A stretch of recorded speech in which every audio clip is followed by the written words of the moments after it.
What's up everyone, Mario here again with Nego Prints. Today we're going to go ahead and compare white toner prints to Supacolor prints. What are the pros, what are the cons, when will I use one, when will I use the other? All of that will be covered in today's video. Now before we get started, I just want to let you all know to make sure to subscribe. Here on this channel I like to teach tips and tricks, and I also share my experiences starting out in the t-shirt game, starting my own small business, starting an online business, and keeping the hustle going. I learn every day, and all of my experiences I like to share with you guys so you don't make the same mistakes that I do or spend all the money that I did. So without further ado, let's get started. White toner prints versus Supacolor. What's the difference? Where do they come from? What's better? Let's start with white toner prints. White toner prints come from a white toner printer. I personally use the Uninet iColor 560. If you want to check one of these out, the link will be down below for Heat Transfer Warehouse. Just so everyone knows, the links down below, most of them will be affiliate links. So if you make a purchase, I'll make a small commission out of it. And it really helps the channel and it really helps me. So what are the benefits of white toner prints? If you buy your own printer, then you can print full color images that you can press on practically anything. They have different paper to use with different substrates such as glasses and hard surfaces, but most commonly we all use it for t-shirts. So this is a way to get a full color print on a t-shirt without having to use sublimation in the cases that, well, you can't use it, such as cotton shirts, dark shirts. Now when it comes to the white toner prints, if you're purchasing a white toner transfer, meaning somebody printed it out for you and shipped it to you ready to press, then you're saving a lot of time. Reason being is whenever you print these out, you have to go ahead and marry them. White toner printers use A paper and B paper. So when you first print out your image, it looks like this. It's a little bit transparent, and what you do is you have to press it along with this one. But what this is the adhesive. So this goes behind this.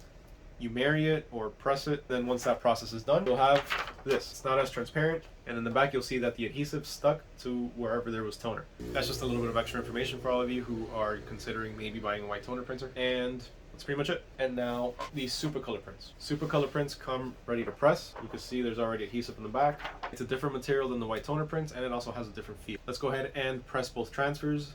Let's compare the quality and the feel, and also talk a little bit about which one would be best in which situation. So first we're going to press our white toner print, and as usual we have to pre-press our shirt. We're doing 310 degrees. As you can tell, I trimmed off all the edges. That's something you have to do so that way you don't get any excess adhesive on the shirt. So we're going to go ahead and press this at 310 degrees Fahrenheit, and we're going to press it for 30 seconds. Now, after the 30 seconds are up, let's go ahead and remove our craft paper, and we have to completely let this shirt cool. So we're going to put this somewhere else on a table, and we're going to let it cool for about 5 minutes. Once our design is completely cool to the touch, we're going to go ahead and peel the carrier. The way we do this is a bit different than you would normally would. What you're going to do is grab the edge, and you're going to fold it over. This is the way I do it. This is the easiest way that I've found on doing this. Fold it over, and then you're just going to roll it off. This is why it's so important to make sure that your image is completely cool, because it makes the removal of the carrier sheet a lot easier. And then that's our image. This right now feels plasticky, and as you can tell, it has a little glossy look to it. Looks like plastic, feels like plastic. It's not very nice. Now what we have to do is do a finishing press on this. So we're going to go ahead and press it again. We're back at our heat press. We're going to go ahead and press this once again at 310 degrees for 20 seconds. Let's cover it with our craft paper.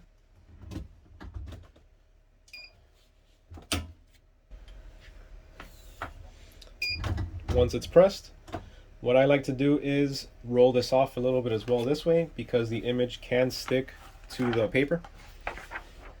Now the gloss look is completely gone, and in order to help with durability, what we do is give it a little stretch. I'm going to stretch it in all the ways. Up, down, left, right, side to side, like that. And there you have it. Now it's got a nice matte look to it, and the shirt is ready to be worn. Now let's go ahead and press the Supacolor. Let's go ahead and place our image, and let's press for 15 seconds. All right, once we have that there, in one smooth motion, let's go ahead and remove the carrier.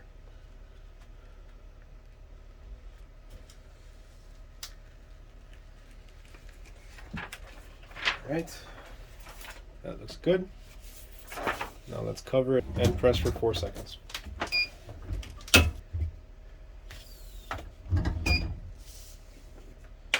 There we have it. Time to compare and contrast. All right, that's all there is to it. Here we have our Supacolor print.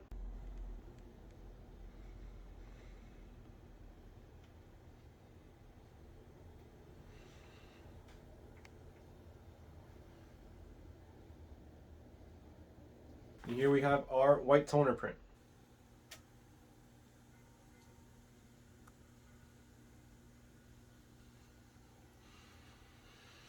What do they feel like? So the white toner print feels a bit more papery than, let's say, vinyl. It doesn't feel like inkjet transfers. It feels a bit nicer than that. It does feel like there's a layer on top. It doesn't feel like screen print. It feels a bit papery.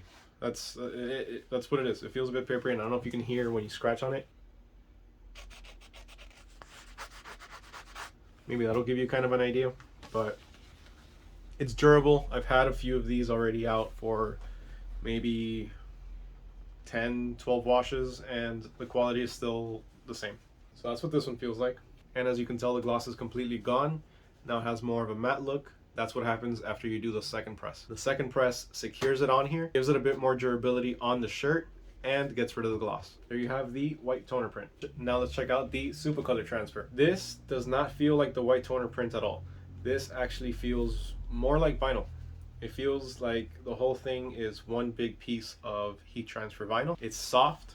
It's softer than the white toner print. Feel is a bit nicer. I like this a bit more. When it comes to image quality, both transfers are amazing. Detail in the image is all there, sharp prints, and they look good pressed. Now, for Supacolor, I do have also a few shirts out there that have lasted about 10, 15 washes, and they're still going just like the first time they were pressed. Both of these methods are very reliable, they're very durable, and the details in both prints are, again, amazing. Now, the biggest difference in between both of these is the feel. This one feels a bit softer, a bit more like vinyl, whereas this one feels a bit more like paper. The color in both of them both pop nicely. They both have pretty good darks, pretty good lights. The white on this is true white. Same thing with this. Honestly, overall, I like both methods of printing in my particular case. The only reason I would choose one over the other would really be quantity. One of the biggest reasons I got my white toner printer was so that way I can do full color prints on cotton t-shirts. Now this has helped a lot for one-off shirts or some of my designs that I'll sell maybe one or two here and there. Since the process for this to do yourself is a bit longer, when it comes to bigger orders, it can start to get time consuming. And that's when Supacolor comes into effect. Supacolor is great for large orders. You get your sheets, you cut them up, press them, done. Now, if you purchase your white toner prints from somebody, then you can essentially do the same thing. Just order a bunch of prints and press. But when it comes to these prints, you always have to remember you have to wait for the cool down time to peel it and then press again. Whereas these, once you press it, you remove the carrier, you press again for about 2 to 4 seconds, and you're done. So for larger orders, I would prefer to go with Supacolor. Now, when I say larger orders, that really depends on you and your needs, what you consider a large order, what you consider a smaller order. But for me personally, I use these when I have anything 20 and up of the same design. Anything under, I usually give myself enough time to be able to print and press my own transfers. For the most part, Supacolor will be cheaper than white toner prints. On average, for me to print out one transfer, it costs about $2 and change for an 8.5 by 11. Granted, I can fill it up with whatever I want, and I can gang up images on it if they're small enough. So let's say I have 20 masks with a small design.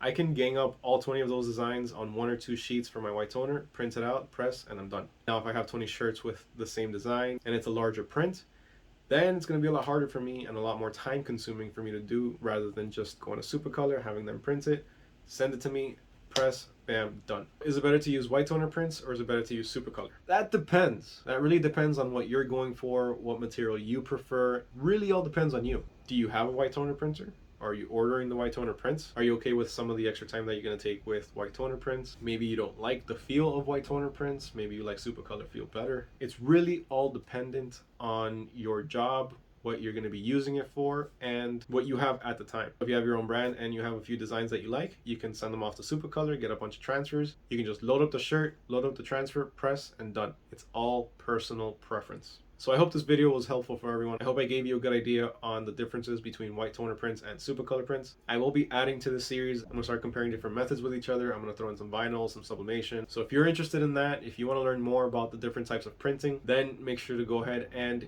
smash that like button and hit that subscribe so that way you don't miss any future videos, and hit that little bell notification. Leave a comment down below with, what do you prefer? Do you like Supacolor? Do you like white toner prints? Do you like DTF, sublimation, vinyl? What's your preferred printing method, and which one would you like me to compare it to? Leave a comment down below. Thanks to everyone for joining me today. It was awesome doing this. I really enjoyed doing all this. So again, make sure to hit that like button, make sure to subscribe. It really helps the channel, it really helps me. Love y'all. Thanks again for watching. Deuces.